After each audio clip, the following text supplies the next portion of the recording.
I had never played Magic the Gathering before. I had no clue what I was doing, but I was a complete beast on the battlefield. This mono white deck was the strategy that I learned with that has me loving mono white life gain to this day.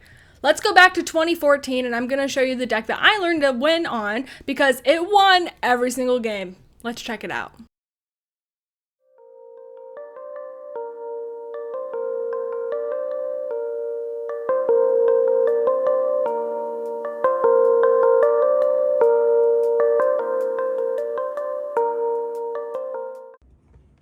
Here is the Magic the Gathering deck that I learned to play on, and girl, don't you know I need to do my nails, but don't worry about it, I'm going to take care of it in a second. Right now we're going to focus on this Magic the Gathering deck. It is still in its grimy, dirty sleeves that I learned to play on. This is a 60 card deck, so I've went ahead and organized everything at the front here so that all the card types are the same, are going to be together. So we're going to start off with our first Planeswalker, a Johnny Collar of the Pride. Now this is going to be a mono white deck, and it is focusing specifically on life gain. Obviously we know mono white meanies, we're getting +1 counters, we're making 1/1s, all of those. Here it's going to be 2/2 cats. Yeah, pretty good. All good things. But the thing that we want to focus on is going to be life gain and how to help that out. So this is a nice one because when I do have all that life gain, if I'm putting counters on things, I'm ultimately gaining more life. Double strike and flying is going to be some kind of a win con, so that's pretty cool. But that's our first Planeswalker there. We also have a Johnny Goldmane. He is a 2/2 white, and we love that +1 there of gain 2 life. So off the bat, we're gaining 2 life from all of our +1s, which is pretty darn cool. The other stuff, again, win cons, they're really nice. Ultimately, those are going to help us out. Now, this is my affinity for the Soul Sisters, okay? I got 4 Soul Wardens and 4 Souls Attendants. Now, those are my girls. This is literally why I love mono white. I had all of these out here.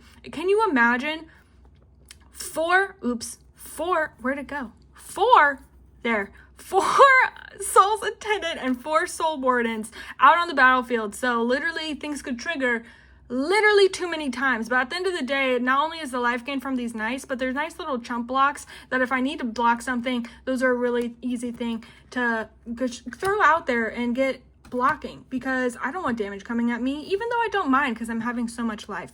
A Johnny's Pride Mate is going to be where our life gain starts to come into play for making things big and scary. It's a 1 and a white where whenever you gain life, you may put a +1/+1 counter on him. So he starts at a 2/2, but with all of these guys, you know that's going to be big and scary. And I have 1, 2, 3, 4 in this deck because all of this triggering is going to make this, again, big and scary. So I want all the big and scaries. We also have Speaker of the Heavens, just a 1 costing, 1 with Vigilance Lifelink. Create a 4/4 white angel creature token with flying. Activate only if I have at least 7 or more life than my starting life total, and only any time I could cast a sorcery. I do have to tap him to do that, which honestly isn't bad. I think I have 3 in this deck.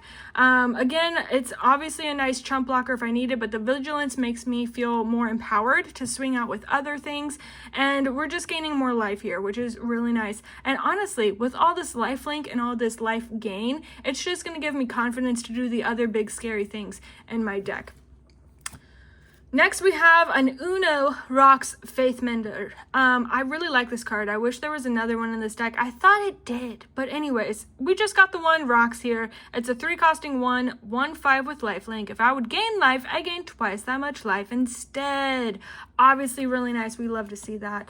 A Beloved Champion for 1 and a white as well for protection from creatures. If you're throwing something scary at me, well, that's okay. I got protection from creatures, so this guy's just going to hang around with us no matter what.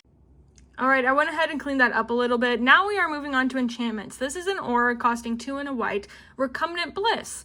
Enchant creature can't attack or block. At the beginning of my upkeep, I may gain 1 life. You best believe I'm going to be gaining that life to pop off all my stuff. But the best part about this is the protection it's giving me from your creature not being able to attack or block. Yes, if it has an ability, you'll still be able to do that ability. However, not being able to attack or block me not only gives me some kind of peace, knowing that I'm a little bit protected, but that means that all of my creatures are able to come through because you can't block them. So my little guys are coming in. I got 3 of those, which is very nice. Brune Reflection is also pretty cool. It costs 4 and a white, so more of the later game strategy here.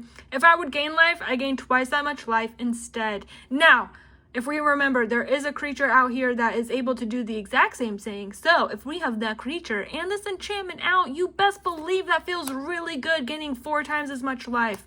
Story Circle is going to make me also feel good because, hey, we got more protection. As Story Circle comes into play, choose a color. I can tap a white, and the next time a source of that chosen color would deal damage to me that turn, prevent that damage. This is super cool because obviously this is a 1v1 format. Whatever color you're playing, I'm going to make sure that this is targeting your color so that when you're swinging at me with those big scaries, it does nothing. When I am board wiped and ultimately have no blockers, your damage is doing nothing. Also, if you decide to lightning bolt my face, you best believe I'm going to put a Story Circle onto that lightning bolt color. Now, Beacon of Immortality is an instant, which we're moving on to. It is 5 and a white, so kind of a lot, but double target player's life total, and then shuffle Beacon of Immortality into its owner's library. So, this is just going to make you killing me even harder. When you're playing this kind of a deck, there's not really, we're saying these are simple cards, right? There's not really some kind of infinite combo, so you really got to be doing damage to me to win. Especially, this is 2014, people. 2014, Magic the Gathering was not really focusing on infinite combos, at least in my experience. And so Beacon of Immortality is just going to give me all the energy I need to make sure that you are the one that perishes. Anyways, we're going to move on to Light of Hope. For a 1 costing white, I get to choose. Destroy target enchantment is going to be really nice if you're trying to do this thing onto me. If you're trying to get rid of my stuff, heck no you're not. I'm going to destroy it. Obviously the life gain is really nice, just in case I didn't have enough life gain. But anyways, put a +1 counter on target creature. I have little guys, I want to bump them up, make them bigger, because ultimately, no matter how much life I gain, I do have to unalive my opponent at some point. So putting the +1 counter on a creature to make sure they're big enough to do enough damage is pretty nice. I have 3 of those in here, but this was my saving grace, you guys. Holy day! Prevent all combat damage will be dealt this turn. Blah, blah, blah, blah, blah. Prevent all combat damage that would be dealt this turn. Now, you're trying to board wipe me? No, you're not. You're trying to get rid of all of my creatures to make sure that, hey, your creatures are tapped down. I'm going to swing all out. No, you're not. I'm going to be saved. Hey, you're going to try to kill all my things while I'm tapped down and have no mana. Well, guess what? I have 1 mana somewhere, and I'm going to make sure you get Holy Dade. Anyways, I just really love this card. I had a great time with it. There's 4 in this deck because obviously any kind of fog ability is going to be strong. So anyways, Holy Day is pretty nice. Chalice of Life was so fun. I gain 1 life by tapping this artifact. Then if I have at least 10 or more life than my starting life total, you get to transform Chalice of Life to the Chalice of Death, where you tap it and target player loses 5 life. So I'm gaining life just to pump up my strategies, but hey, when I have 10 or more life, which isn't going to be hard from all this stuff, you know what I'm going to do? I'm going to tap this and have you lose 5 life. And I have 1, 2, 3, 4 of these in here. In this format, you're having 20 life, so it's unlikely. It is. It's unlikely that you would have all 4 of these out to tap them all at once to make you lose 20 life. However, if you're doing some kind of crazy life gain deck against my crazy life gain deck, this is going to make it a lot more difficult. Moving on, we have our lands. Now, this is the last bit of the video, you guys. Kabira Crossroads is a land that enters tapped. However, when it enters, I gain 2 life. So we got 4 of those bad boys in here. And then all of the pretty islands. LOL, I saw the blue. Anyways, we got all the pretty plains in here. Nice bird, cool foil. Planes are obviously what I need to play any of my spells. So back in the day, we were just playing clean magic, and you know, these might not do crazy things, but I don't need it to. So there's enough planes in there for me to be able to cast all these things.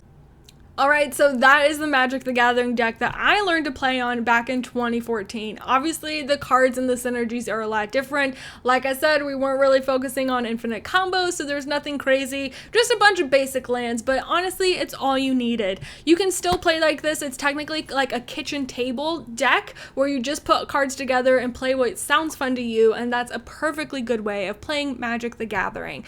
I will say, for those of you new players getting into it, Commander is something something that you hear a lot. Commander, EDH, they stand for the same thing. That format is super fun, highly recommend, just not for learning. Commander is going to be a 100 singleton format where this is 60 cards of up to 4 of each card that you want. So the hard part about Commander when you're a new player is that even though you're able to play with more friends, you're in a pot of 4 people rather than the 1v1 strategy of this kind of a game.